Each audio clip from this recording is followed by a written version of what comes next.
Parenting करत असताना जर काही गोष्टी आपण लक्षात ठेवल्या तर नक्की त्याचा चांगला परिणाम तुमच्या आणि तुमच्या मुलाच्या रिलेशनवर होणार आहे.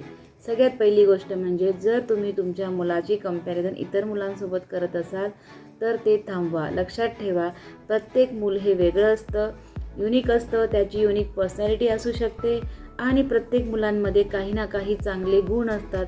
तेच गुण आपल्याला ओळखायचे आहे आणि आपल्या मुलांच्या प्रगतीसाठी आपल्याला त्याला मदत करायची आहे. दुसरी गोष्ट म्हणजे तुमच्या मुलांना तुम्ही वेळ द्या, मुलांशी संवाद साधा, मुलांना समोरासमोर बसवून त्यांच्याशी गप्पा मारा, त्यांच्याशी चर्चा करा, अभ्यासाव्यतिरिक्त इतर गोष्टींवर चर्चा करा, त्यांना बाहेर फिरायला घेऊन जा, जास्तीत जास्त वेळ त्यांच्यामध्ये तुम्ही स्पेंड करा. नक्की त्याचा तुम्हाला फायदा होईल. तिसरी गोष्ट म्हणजे मुलांना मारणं थांबवा, त्यांच्यावर आरडाओरडा करणं थांबवा. जर तुमचा मुलगा तुमचं ऐकत नसेल तर त्याला मारणं हा त्याच्यावर अजिबात उपाय नाही आहे. काही काळ जाऊ द्या, जेणेकरून तुम्ही पण आणि तो पण शांत होईल आणि थोड्या वेळाने त्याला समोर बसवून त्याला समजावून सांगा की तुझं काय चुकत आहे, तू काय करत आहे, त्याला समजावून सांगा, नक्की तो ऐकेल ते.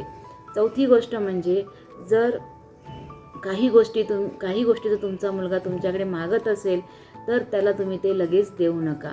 जर तुम्ही त्याची डिमांड लगेच पूर्ण केली तर त्याला त्या गोष्टीची किंमत राहणार नाही आणि पुन्हा अजून तो नव्याने 2 गोष्टी तुमच्याकडे मागेल.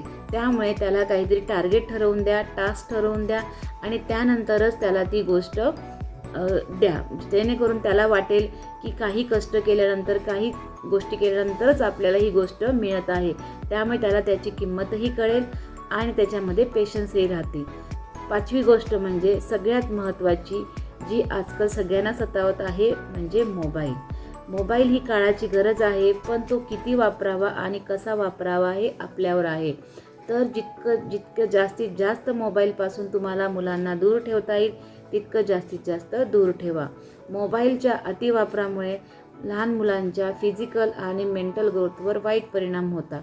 त्यामुळे जर मोबाईलपासून दूर ठेवायचे असेल तर मुलांना तुम्ही वेळ द्या, त्यांना काही गोष्टी उदाहरणार्थ काही खेळ खेळायला द्या, काही पझल्स द्या किंवा काही गोष्टींची पुस्तकं आणून द्या, जेणेकरून मॅक्सिमम टाईम ते त्याच्यामध्ये घालवतील. तर लक्षात ठेवा, जर ह्या काही गोष्टी तुम्ही लक्षात ठेवल्या तर नक्की तुमच्या आणि तुमच्या मुलांच्या नात्यावर त्याचा चांगला परिणाम होईल.